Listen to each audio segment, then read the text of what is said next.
Now I am inviting Jasmine Harris to come on up and tell us about the experience of the holiday gift card drive. Thank you so much for having me here today. This was such a joy and a great way to kind of end the weekend and start the week. So thanks for being so inviting and kind. It's so great that I got to meet Ronnie and we've connected quite a bit over email and she brought me here. So thank you all so much for donating the gift cards for our honorees. Like was mentioned before, there is no good mechanism in place in California for wrongfully convicted people to actually get back on their feet.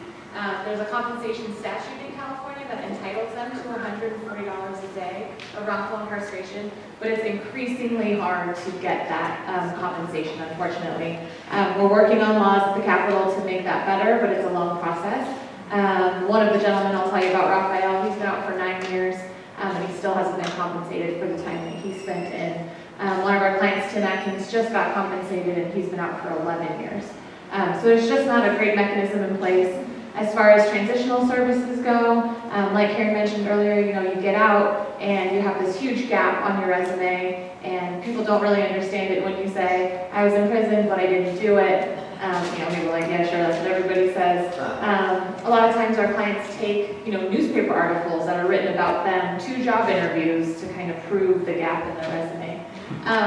So with transitional services, the only thing they're entitled to now is the same thing that parolees are entitled to, and they weren't even able to access those until last year when we got a bill passed. What we're learning about that is when they go to check in, and try to get these transitional services, they're treated just like any other parolee or inmate. They're called by their CDC number oftentimes, and it's just a very traumatic experience when they're really just trying to get back on their feet and they're kind of turned off by it. So what's happened at the California Innocence Project is, we have 8 staff attorneys and then folks like me that started as volunteers 6 years ago or so, and we've kind of just become social workers where we will help our clients find jobs. We'll work on resumes with them, set them up with occupational therapists or doctors, dentists, people like that, just to give them a fresh start. So that's kind of where we're at. So with the gift card drive, which was incredible, and it was right around the time that there was the horrible fires in Northern California, and I know you all raised for them as well. So we just appreciate everything that we've got. And I just wanted to share with you some of our clients, what they did with the gift cards and just a little bit of their backstory. This is all on the tail of Thursday. We had our 30th exoneration. Quentin Morris came out of Folsom Prison up in Sacramento after 27 years of wrongful incarceration.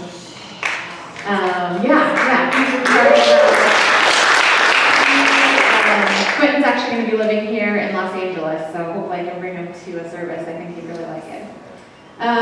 Luis Vargas actually spent 19 years in for sexual assaults he didn't commit. We were able to do DNA testing, and the DNA matched the teardrop rapist that's here in Los Angeles that's still actually out. He hasn't been caught yet, but Luis spent 19 years in for those 2 sexual assaults. He got one of the Ralph's gift cards, and he was able to make a bunch of dishes for his own congregation, and he took it for his Christmas Eve dinner at his church. He wanted me to share that with you, and he said, tell them thank you very much and God bless them. That was from Luis. Kimberly Long, who actually happens to be a very close friend of mine, and I think the ladies met her at the fundraising event that we did. She spent 7 years and 3 months in for the murder of her own boyfriend. She had 2 children when she went in. They were 5 and 10. This was in Riverside. She was a 27-year-old nurse and had to come home and come upon this traumatic event. Her boyfriend had been murdered in their own home. It took them 6 years and 2 different trials to actually convict her. The first trial was a hung jury. The second, the judge said on the record that had he decided the case that he would have found her not guilty. That judge came out of retirement to hear the evidentiary hearing, which is the mechanism we use to get people exonerated, and reversed her conviction. The unfortunate part about what these people have to deal with on top of kind of putting their life back together, and Ronnie and I were talking about this on my way in. When your conviction is reversed, you're not acquitted, so double jeopardy doesn't attach to you. So the DA can stand up in that hearing and say, I'm going to appeal this decision, which they did in Kim's case, and we lost in the Court of Appeals. We have petitioned the Supreme Court of California, and they have said that they will review the case. The only reason she's out right now and is able to use gift cards and be with her kids again is because the original judge granted her bail. So essentially Kimberly is out on bail as we're kind of awaiting this going through the courts. If we win in the Court of Appeals, all it gets her is a new trial. So she's not finished as well. So the DA would have to dismiss the charges, or we would have to get a not guilty verdict in that trial.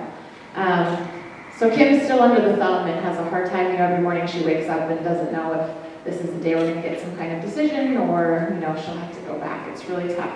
So in the meantime, she also got a Ralph's gift card and she was able to make Christmas breakfast. That was the tradition in their house for her two children who are now 21 and 26. She's doing really well. She said, make sure to tell you, she said, thank you very much. And she appreciated having that opportunity to be with her children because of you all. Raphael Madrigal spent 9 years in. He's the gentleman that still hasn't been compensated. It was for an attempted murder. He was 50 miles away from the actual scene. There were time cards, production logs that he had been at work. He worked at a factory and he was the only person that could work this specific type of machinery. And his lawyer failed to prove any of that in his trial. He spent 9 years in. His wife was pregnant when he went in. He has 3 other children. His other 3 children have now graduated college. He got to see 2 of those graduations. When Raphael was in, his father passed away.